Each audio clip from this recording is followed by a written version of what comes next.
2026년 대비 손해보험 자격시험 실전 모의고사 50문제 풀어보겠습니다. 영상 하나로 시험의 핵심 포인트를 모두 정리해놨습니다. 집중해서 들어주세요. 자, 첫 번째 문제입니다. 다음 중 보험 설계사 등록 제한 사유에 해당하지 않는 자는 보기를 보시면 1. 피성년 후견인 또는 피한정 후견인 2. 파산 선고를 받고 복권되지 아니한 자 3. 보험업법에 따라 등록이 취소된 후 2년이 지난 자 4.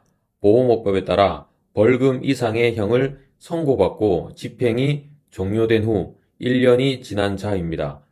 이 문제는 보험업법 제84조 제2항의 등록 제한 사유를 묻는 문제입니다.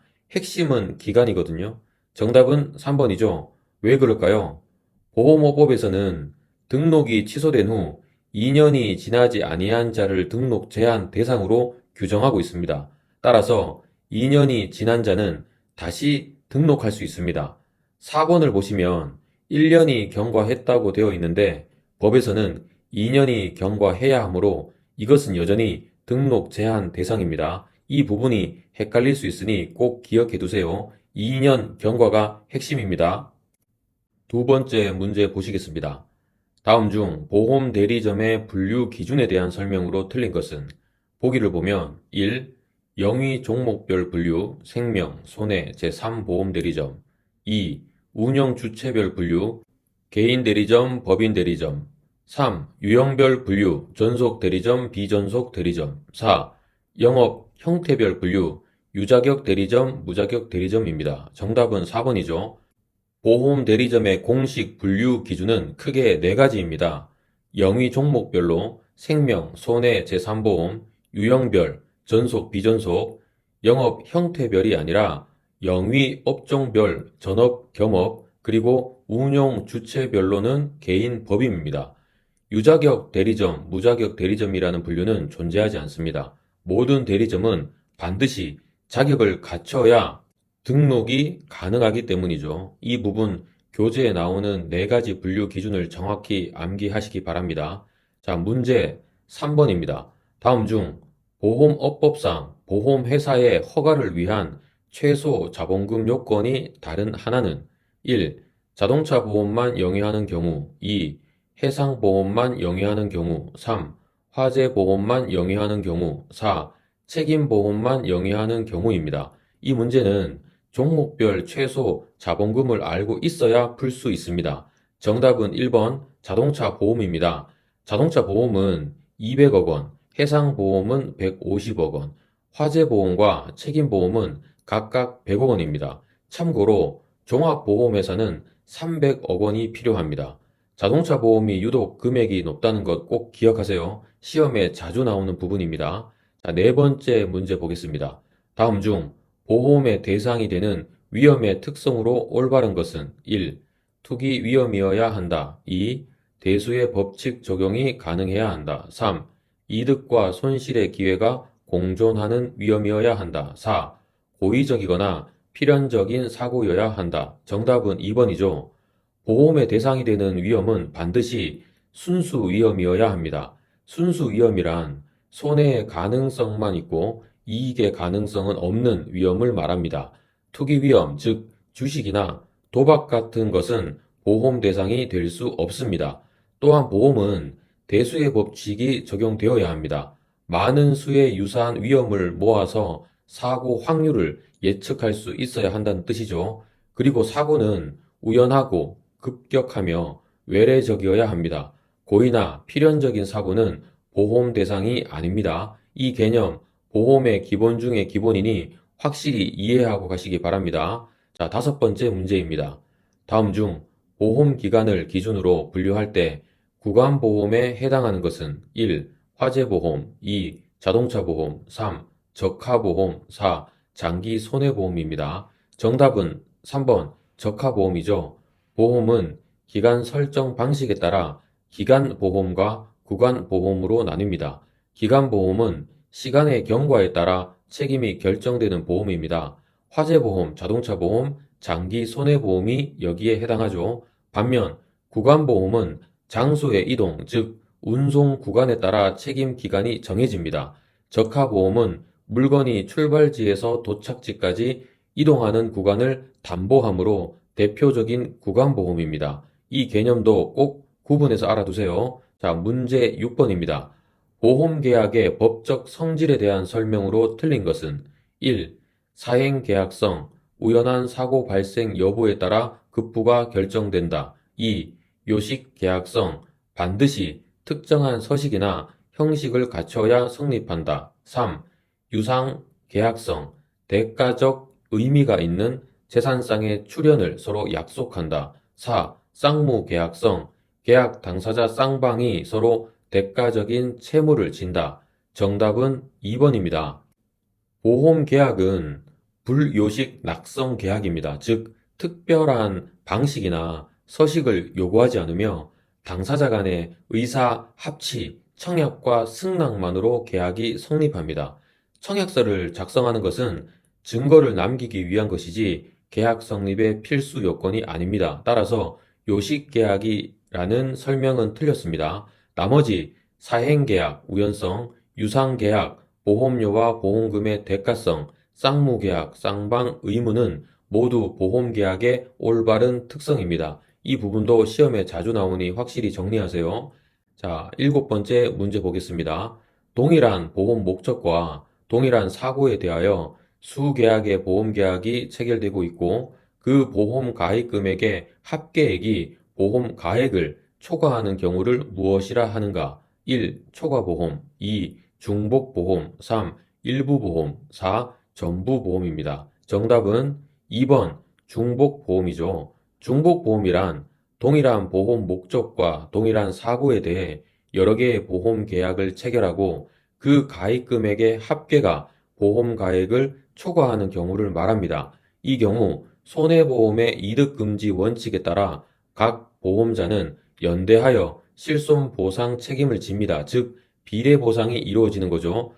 초과보험은 한 개의 계약에서 가입 금액이 가액을 초과하는 경우를 말합니다. 이 둘을 구분해서 알아두셔야 합니다. 자, 문제 8번이죠. 다음 중 보험약관 해석의 원칙에 해당하지 않는 것은 1. 작성자 불이익의 원칙, 2. 개별 약정 우선의 원칙, 3. 확대 해석의 원칙, 4. 보통의 의미 해석의 원칙입니다. 정답은 3번 확대 해석의 원칙입니다. 보험약관 해석의 원칙에는 신의 성실의 원칙, 개별 약정 우선의 원칙, 작성자 불이익의 원칙, 애매할 경우 계약자에게 유리하게요. 보통의 의미 해석의 원칙, 객관적 해석을 말하죠. 확대 해석의 원칙은 존재하지 않습니다. 오히려 면책 조항 같은 엄격하게 축소하여 해석해야 한다는 원칙이 적용됩니다. 약관 해석의 기본 원칙들 꼭 숙지하시기 바랍니다. 자, 9번째 문제입니다. 금융소비자보호법상 금융상품의 4가지 유형 분류에 속하지 않은 것은 1. 예금성 상품, 2. 투자성 상품, 3. 보장성 상품, 4. 파생성 상품입니다. 정답은 4번 파생성 상품입니다. 금융소비자보호법, 즉 금소법에서는 금융상품을 4가지 유형으로 분류합니다. 예적금 등 예금성 상품, 펀드, 신탁 등 투자성 상품, 보험 같은 보장성 상품, 대출, 신용카드 같은 대출성 상품입니다. 파생성 상품이라는 별도의 대분류는 없습니다. 파생상품은 투자성 상품의 하위 개념으로 포함될 수 있어요. 금소법의 4가지 분류, 이것도 꼭 외워두세요. 10번째 문제입니다. 보험 사기 방지 특별법에 대한 설명으로 틀린 것은 1. 2016년 9월 30일부터 시행되었다. 2. 보험 사기 행위로 취득한 이득액이 5억 원 이상일 경우 가중처벌된다. 3. 상습법은 정해진 형의 2분의 1까지 가중처벌한다. 4. 미수범은 처벌하지 않는다. 정답은 4번입니다. 보험 사기 방지 특별법 제8조에 따라 보험 사기 행위에 미수범도 처벌합니다. 이 법은 2016년 9월에 시행되었으며 보험 사기죄를 범하면 10년 이하의 징역 또는 5천만 원 이하의 벌금에 처합니다. 특히 이득액이 5억 원 이상인 경우와 상습범은 가중 처벌됩니다. 미수범도 처벌한다는 것 반드시 기억하세요. 11번째 문제입니다. 보험 완전 판매를 위한 3대 기본 지키기에 해당하지 않는 것은 1. 청약서 자필 서명 2. 청약서 부본 전달 3. 보험 약관 전달 및 중요 내용 설명 4. 보험 증권의 전달입니다. 정답은 4번 보험 증권의 전달이죠. 완전 판매를 위한 3대 기본 지키기는 자필 서명 받기, 청약서 부본 전달, 약관 전달 및 중요 내용 설명입니다. 보험 증권의 전달은 계약 성립 후의 절차로 3대 기본 지키기에는 직접적으로 포함되지 않습니다. 이 세 가지를 위반하면 계약자는 3개월 이내에 계약을 취소할 수 있어요. 이를 품질 보증 해지라고 합니다. 실무에서도 매우 중요한 부분이니 꼭 숙지하세요. 12번째 문제입니다.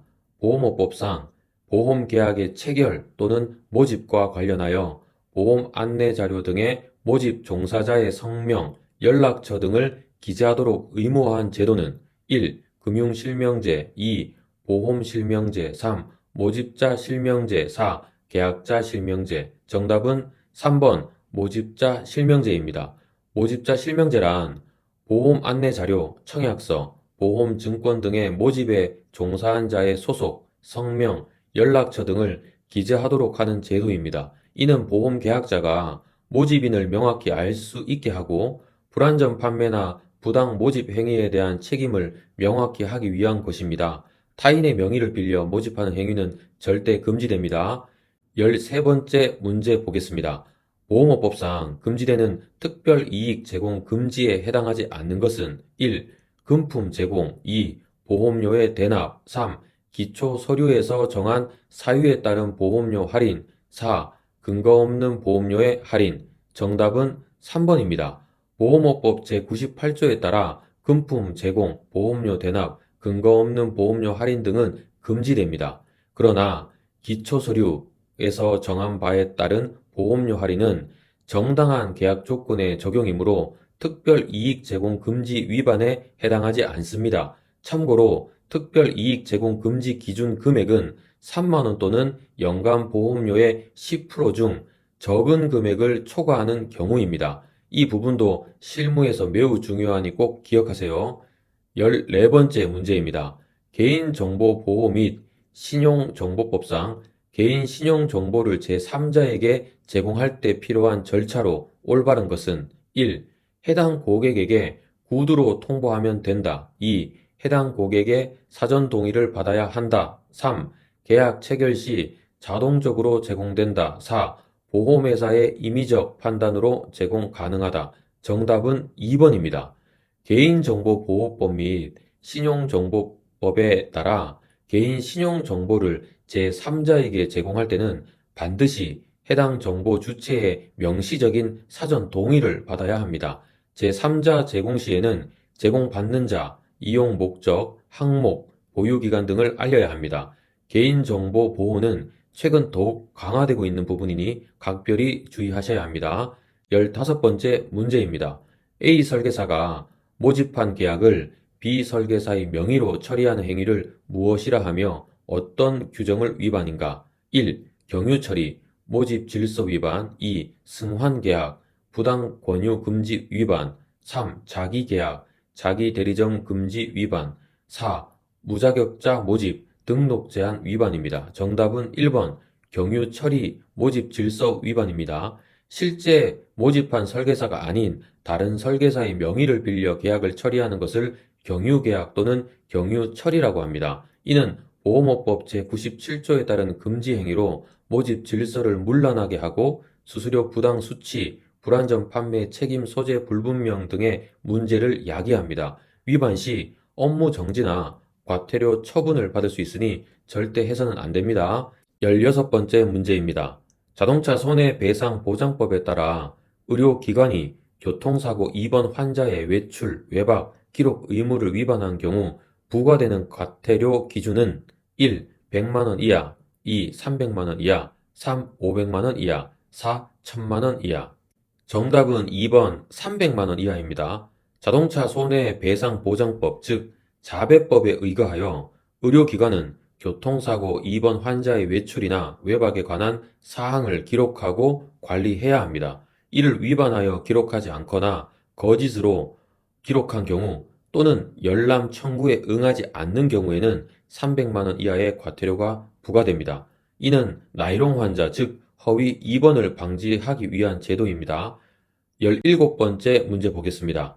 교통사고 입원 환자의 외출, 외박, 기록부에 반드시 기재해야 할 필수 항목 6가지에 해당하지 않는 것은 1. 환자 이름 및 주민등록번호 2. 외출, 외박 사유 3. 동행자 인적사항 4. 외출, 외박 기간 및 귀원 일시입니다. 정답은 3번 동행자 인적사항입니다. 의료기관이 기록해야 할 필수 항목은 환자의 이름, 생년 월일, 주소, 외출 외박 사유, 외출 외박 기간, 귀원 일시 6가지입니다. 그리고 환자 또는 보호자의 의료진의 서명이 필요하죠. 동행자 인적사항은 법적으로 규정된 필수 기록 항목에 포함되지 않습니다. 세부 사항이지만 시험에 나올 수 있으니 주의하세요. 18번째 문제입니다. 보험업법상 보험 설계사의 등록 취소 사유에 해당하지 않은 것은 1. 보험업법에 따라 업무 정지 처분을 2회 이상 받은 경우 2. 등록 당시 등록 제한 사유에 해당되었음이 판명된 경우 3. 거짓이나 그 밖의 부정한 방법으로 등록한 경우 4. 1년간 실적이 없어 휴면 상태인 경우입니다. 정답은 4번이죠. 보험 설계사 등록 취소 사유는 법규 위반과 관련된 중대한 사유들입니다. 등록 제한 사유 발생, 거짓 등록, 업무 정지 처분 2회 이상 누적 등이 이에 해당합니다. 실적이 없어 휴면 상태인 것은 자동 말소나 위촉 해지의 사유가 될 수 있으나 법적인 등록 취소, 징계 사유에는 해당하지 않습니다. 이 차이를 명확히 구분하세요. 19번째 문제입니다. 보험 설계사가 보험료를 다른 용도로 유용한 경우 등록이 제한되는 기간은 1. 유용한 후 1년 2. 유용한 후 2년 3. 유용한 후 3년 4. 유용한 후 5년 정답은 3번 3년이죠. 보험업법 제84조에 따라 모집과 관련하여 받은 보험료, 대출금 또는 보험금을 다른 용도로 유용, 즉 횡령한 자는 유용한 후 3년이 지나지 아니하면 보험 설계사로 등록할 수 없습니다. 이는 다른 일반적인 등록 제한 기간인 2년보다 더 엄격하게 규정되어 있는데요. 보험료 유용은 매우 중대한 범죄 행위이기 때문입니다. 3년 꼭 기억하세요. 20번째 문제입니다. 보험 모집 프로세스 중 가망 고객 발굴 단계 바로 다음 단계로 올바른 것은 1. 정보 수집 2. 가입 권유 3. 접근 첫 만남 4. 계약 체결 정답은 3번 접근 첫 만남입니다. 표준적인 보험 판매 프로세스는 다음과 같습니다. 가망 고객 발굴, 접근, 정보 수집 및 분석, 가입 권유, 계약 체결, 소개 확보. 따라서 가망 고객 발굴 다음 단계는 고객에게 다가가는 접근 단계입니다. 영업 프로세스의 순서 논리적으로 이해하면 외우기 쉽습니다. 21번째 문제입니다. 이제 파트 3 화재보험 영역으로 넘어갑니다. 화재보험에서 보험 가입 금액이 보험 가액의 80% 이상인 경우 보험금 지급 방식은 80% 코인슈런스 조항 적용 시입니다. 1. 보험 가입 금액을 한도로 손해액 전액 보상 2. 보험 가액을 한도로 실손 보상 3. 보험 가입 금액 및 보험 가액 비율로 비례 보상 4. 손해액의 80%만 보상 정답은 1번입니다. 화재보험 약관상 80% 코인슈런스 조항이 적용되는 경우 보험 가입 금액이 보험 가액의 80% 이상이면 전부 보험으로 간주하여 보험 가입 금액 한도 내에서 손해액 전액을 지급합니다. 만약 80% 미만인 경우에는 손해액 곱하기 보험 가입 금액 및 보험 가액의 80% 방식으로 비례 보상합니다. 80% 이상이면 전액, 이것이 핵심이에요. 자, 22번째 문제입니다. 화재보험에서 화재 발생 후 피난지에서 생긴 도난이나 분실 손해는 보상하지 않으나 피난지에서 생긴 화재 손해 및 소방 손해는 며칠 동안 보상하는가? 1. 3일, 2. 5일, 3. 7일, 4. 10일. 정답은 2번 5일입니다. 화재보험에서는 화재에 따른 피난 손해를 보상합니다. 피난지에서 생긴 직접적인 화재 손해 및 소방 손해는 피난을 시작한 날로부터 5일 동안 보상합니다. 그러나 피난 중이나 피난지에서의 도난 또는 분실로 인한 손해는 보상하지 않습니다. 5일 그리고 도난 분실 면책 이 두 가지를 함께 기억하세요. 23번째 문제입니다. 화재보험 표준 약관상 보험금 지급 기일 규정으로 올바른 것은 1. 보험금 결정일로부터 3일 이내 지급 2. 보험금 청구일로부터 3일 이내 지급 3. 보험금 결정일로부터 7일 이내 지급 4. 보험금 청구일로부터 10일 이내 지급 정답은 3번입니다. 일반적인 화재보험 약관에 따르면 회사는 보험금 지급 사유를 조사, 확인하여 지급할 보험금이 결정되면 결정된 날로부터 7일 이내에 이를 지급해야 합니다. 많은 다른 보험들이 3영업일 규정을 두는 것과 달리 화재보험 표준 약관은 결정 후 7일로 규정되어 있음을 주의해야 합니다. 이런 세부 사항도 놓치지 마세요. 자, 24번째 문제입니다. 동산종합보험의 가입 대상에서 제외되는 물건이 아닌 것은 1. 자동차, 2. 선박, 3. 항공기, 4. 공장 내 리스 기계 설비입니다. 정답은 4번입니다. 동산종합보험은 보관 중, 사용 중, 운송 중인 동산의 모든 위험을 담보합니다. 그러나 자동차, 선박, 항공기 등은 별도의 전용보험이 존재하므로 동산종합보험의 가입 대상에서 제외됩니다. 반면 공장 내 기계 설비라 하더라도 리스 물건인 경우에는 리스업자 등을 위해 동산종합보험이 가입이 가능합니다. 이는 예외적으로 인정되는 경우입니다. 이런 예외 사항들이 시험에 자주 출제되니 주의하세요. 25번째 문제입니다. 다음 중 의무가입 배상 책임보험에 해당하지 않는 것은 1. 가스사고 배상 책임보험 2. 체육시설업자 배상 책임보험 3. 승강기사고 배상 책임보험 4. 의사 배상 책임보험 정답은 4번 의사 배상 책임보험입니다. 가스사고 배상 책임보험, 승강기 사고 배상 책임보험, 체육시설업자 배상 책임보험, 다중이용업소 화재 배상 책임보험 등은 관련 법령에 의해 가입이 강제되는 의무보험입니다. 그러나 의사 배상 책임보험은 전문직 배상 책임보험의 일종으로 의사나 병원이 필요에 따라 선택적으로 가입하는 임의보험입니다. 의무보험과 임의보험의 구분 명확히 하셔야 합니다. 26번째 문제입니다. 가스사고 배상 책임보험의 의무 가입 대상자가 아닌 것은 1. 가스 용기 운송업자 2. 가스 제조업자 3. 가스 판매업자 4. 가스 용기 제조자입니다. 정답은 1번 가스 용기 운송업자입니다. 가스사고 배상 책임보험의 의무 가입 대상은 제조, 판매, 충전 등 가스 사업자, 가스 용기 제조자, 일정 규모 이상의 가스 사용자 등입니다. 그러나 가스 용기 운송업자는 가스 사고 배상 책임보험의 의무 가입 대상에서 제외되어 있습니다. 운송 중 위험은 적재물 배상 책임보험이나 자동차 보험 등으로 커버될 수 있기 때문입니다. 이런 세부 구분도 중요합니다. 자, 27번째 문제입니다. 체육시설업자 배상 책임보험의 의무 가입 대상 시설이 아닌 것은 1. 스키장 2. 수영장 3. 골프장 4. 헬스장 등 체력 단련장입니다. 정답은 4번 체력 단련장입니다. 체육시설의 설치 이용에 관한 법률에 따라 등록 및 신고, 체육시설업자는 배상 책임보험에서 가입해야 합니다. 의무 가입 대상에는 스키장, 수영장, 골프장, 썰매장, 자동차 경주장 등이 포함됩니다.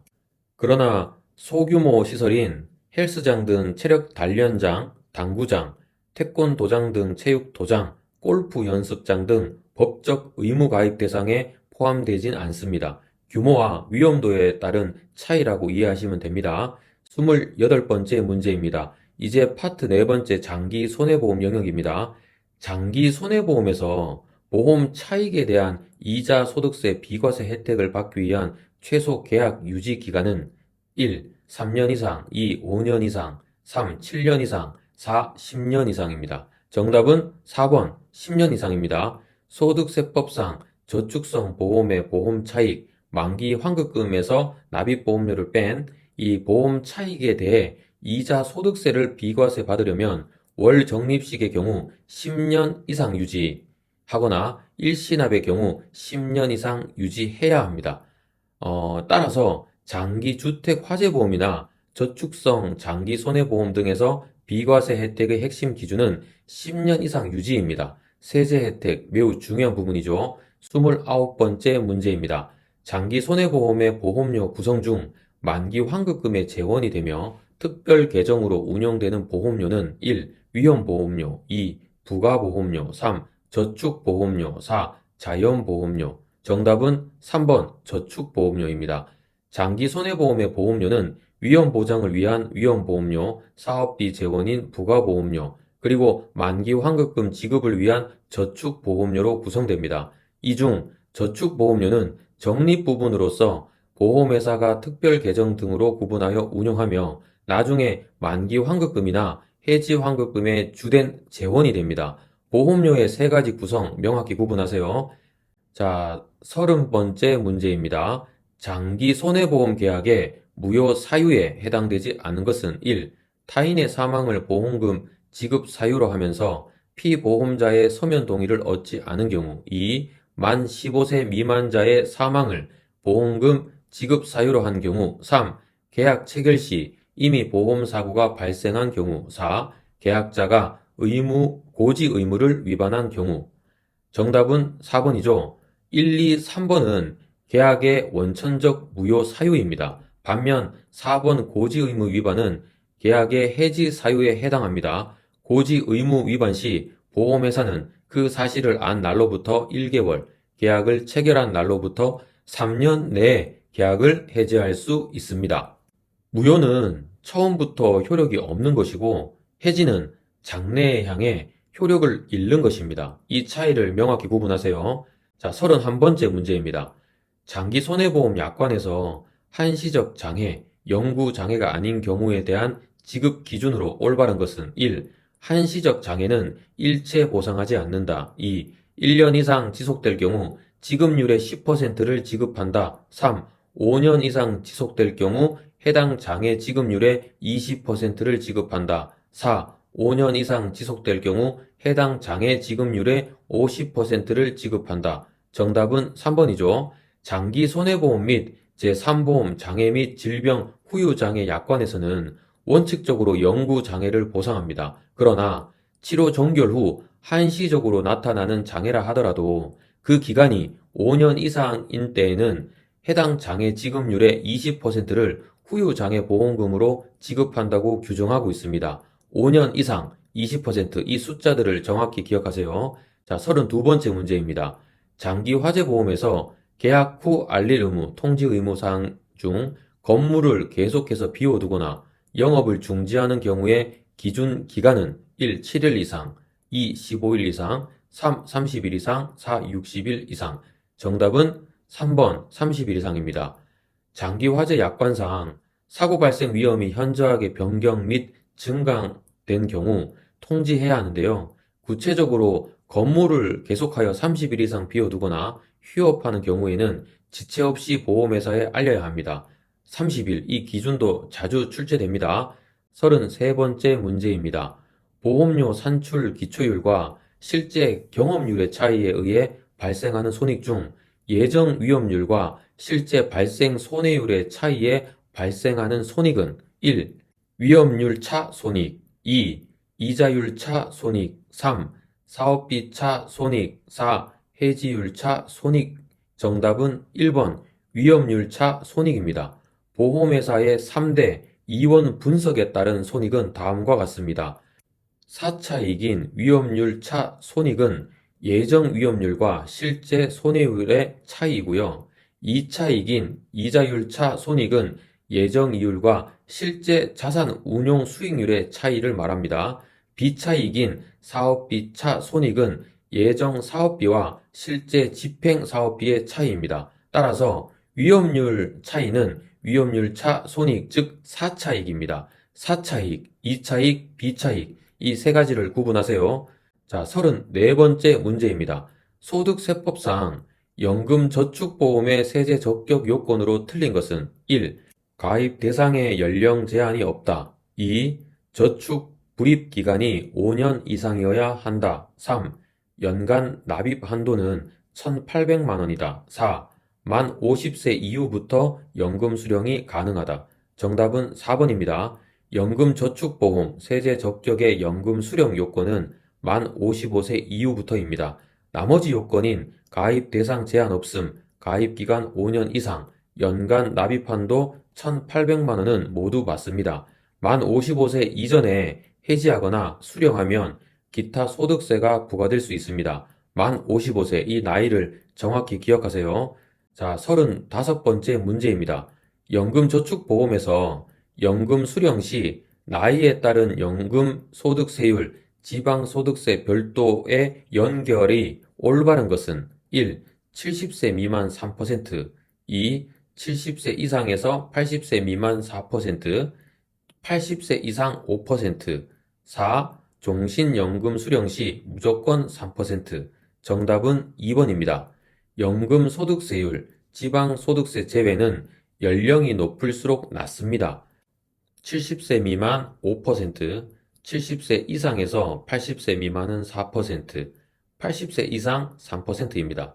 보기 중 정확한 연결은 2번입니다. 1번은 5%, 3번은 3%여야 합니다.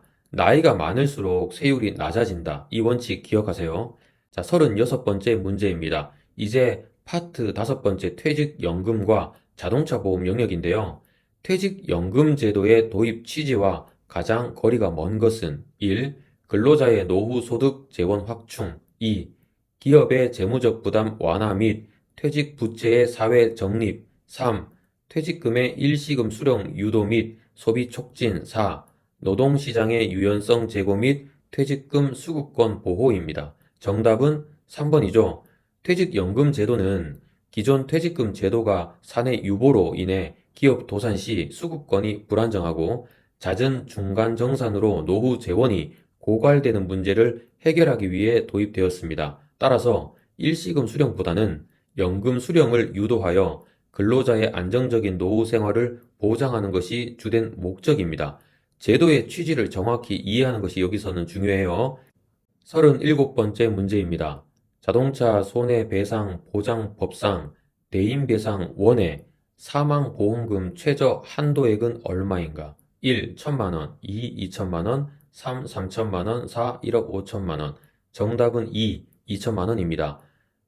대인배상 1에서 사망 시 최대 보상 한도는 1억 5천만원입니다. 그러나 피해자의 과실이 아무리 많더라도 장례비 등 최소한의 구제를 위해 보장하는 최저 사망보험금은 2천만 원입니다. 최대 한도와 최저 한도 이 두 가지를 구분해서 알아두세요.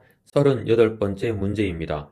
자동차 보험 대인 배상 2에 대한 설명으로 틀린 것은 대인 배상 1을 초과하는 손해를 보상한다. 2. 의무보험이 아닌 임의보험이다. 3. 보상 한도는 무한으로만 가입 가능하다. 4. 위자료, 휴업 손해, 상실 수익액 등을 지급 기준으로 한다. 정답은 3번입니다. 대인배상 2는 대인배상 1의 한도를 초과하는 손해를 보상하는 임의 보험입니다. 가입 금액은 5천만 원, 1억, 2억, 3억, 무한 등 다양하게 선택할 수 있는데요. 다만 교통사고 처리 특례법상 형사 처벌 면제 혜택을 받기 위해서는 무한으로 가입해야 하므로 대부분 무한으로 가입할 뿐 무한 가입만 가능한 것은 아닙니다. 이 차이를 명확히 구분하세요. 39번째 문제입니다. 자동차 사고로 부상을 입어 휴업한 경우 지급되는 휴업 손해의 인정 기준 비율은 1. 실제 수입 감소액의 50%, 2. 실제 수입 감소액의 80%, 3. 실제 수입 감소액의 85%, 4. 실제 수입 감소액의 100%입니다. 정답은 3번 85%입니다. 자동차 보험 약관상 부상으로 인해 휴업함으로써 수입의 감소가 있는 경우 휴업 기간 중 실제 수입 감소액의 85%를 휴업 손해로 지급합니다.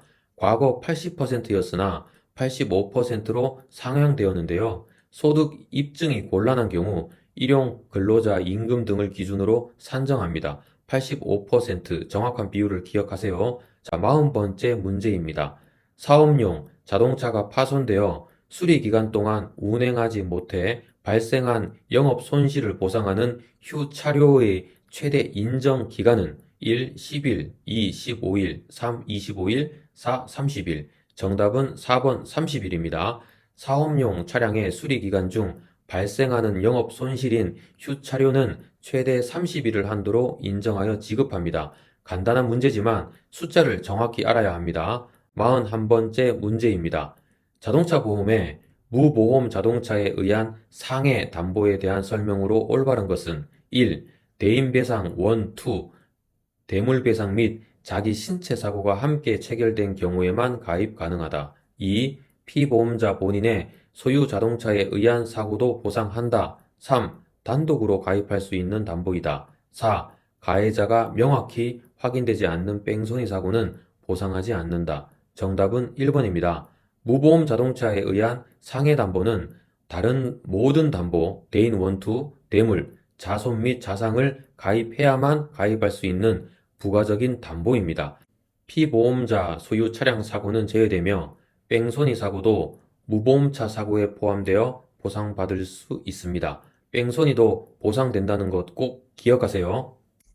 42번째 문제입니다. 자동차 보험의 자기 신체 사고 담보에서 피보험자가 사망한 경우 지급되는 보험금의 산정 기준으로 올바른 것은 1. 실제 손해액 전액 2. 사망보험 가입금액의 전액 3. 사망보험 가입금액 한도 내 실제 손해액 4. 자동차 손해배상 보장법상 사망보험금 한도액 정답은 2번입니다.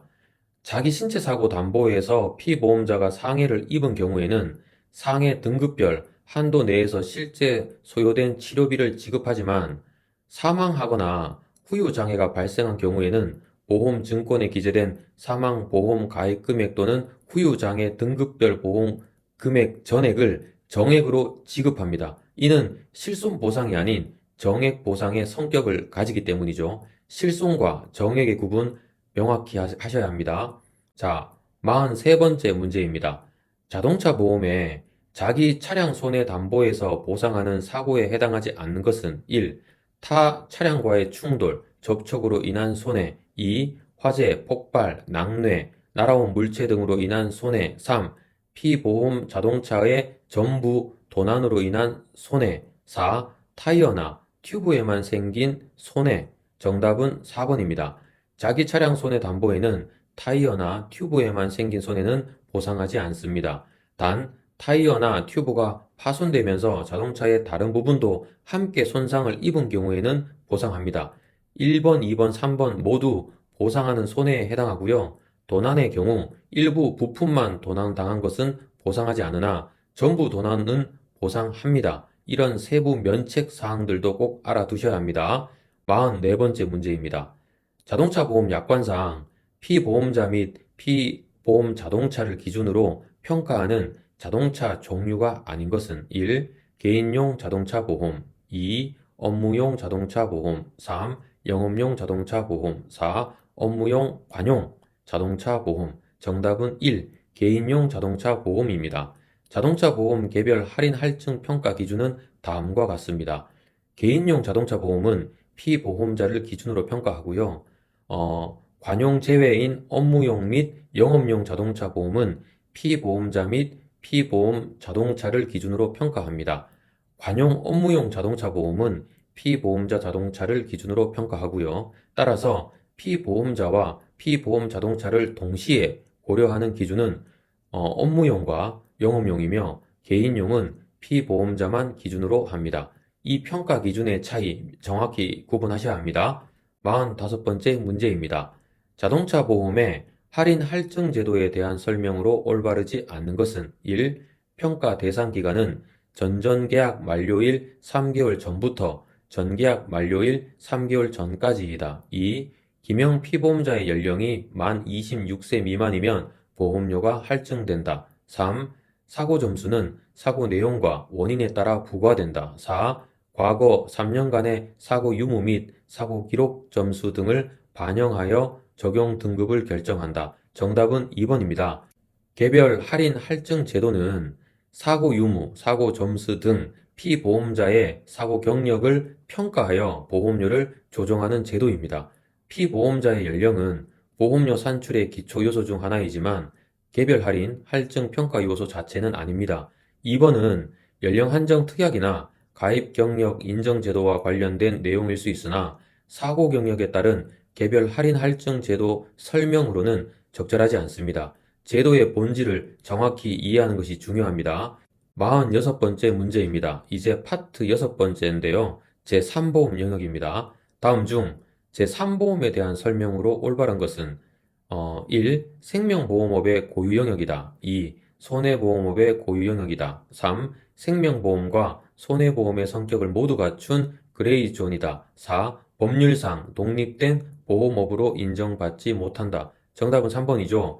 제3보험은 사람의 질병, 상해 또는 이로 인한 간병을 보장하는 보험으로 생명보험과 손해보험의 두 가지 성격을 동시에 가지고 있어 그레이 존으로 불립니다. 보험업법상 생명보험업, 손해보험업과 구별되는 독립된 보험업으로 규정되어 있으며 생명보험회사와 손해보험회사 모두 겸용할 수 있습니다. 제3보험의 기본 개념 확실히 이해하셨죠? 자, 47번째 문제입니다. 4세대 실손의료보험에서 보상하지 않는 손해에 해당하지 않는 것은 1. 외모 개선 목적의 성형수술비 2. 건강검진, 단 검사 결과 이상 소견에 따른 추가 검사 비용은 보상 2. 임신, 출산, 제왕절개 포함 산후기로 입원한 경우 4. 치과 치료 중 급여 의료비입니다. 정답은 4번입니다. 실손의료보험 표준 약관상 치과 치료 및 한방 치료에서 발생한 비급여 의료비는 보상하지 않습니다. 하지만 급여 의료비, 국민건강보험공단 부담금 제외 본인 부담금은 보상합니다. 따라서 치과 치료라도 급여 항목은 실손보험 보상 대상입니다. 반면에 외모 개선 목적의 치료, 단순 건강검진, 임신 및 출산 관련 비용은 면책사항으로 보상하지 않습니다. 급여와 비급여의 구분 명확히 이해하셔야 합니다. 48번째 문제입니다. 단체 상해 보험에서 보험회사가 인수 가능한 단체의 최소 구성원 수는 몇 명 이상이어야 하는가? 1. 3명, 2. 5명, 3. 10명, 4. 20명. 정답은 2번 5명입니다. 단체 상해 보험의 피보험자가 될 수 있는 단체는 원칙적으로 5인 이상의 구성원이 있어야 합니다. 단체의 종류는 급여단체 제1종, 법정단체 제2종, 규약단체 제3종으로 구분되지만 공통적으로 5인 이상의 요건을 충족해야 보험 가입이 가능합니다. 5인 이상 단체 보험의 기본 요건입니다. 49번째 문제입니다. 간병보험에서 보험 기간 중 중증 치매 상태로 진단 확정되고 그 상태가 일정 기간 이상 계속되어야 간병비가 지급되는데 이 기간은 1. 30일, 2. 60일, 3. 90일, 4. 180일.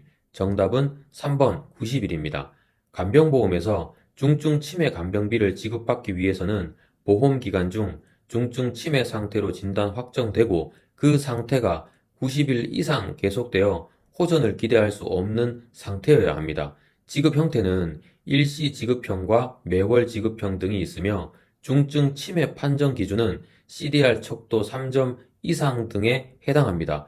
90일 정확한 기간을 기억하세요. 자, 드디어 마지막 문제입니다. 50번째 문제인데요. 암보험에서 계약일로부터 90일이 지난 다음 날부터 보장이 개시되는 면책 기간이 설정되지 않아 계약일로부터 바로 보장되는 암은 1. 위암 2. 간암 3. 폐암 4. 기타 피부암, 제자리암, 경계성 종양, 갑상선암.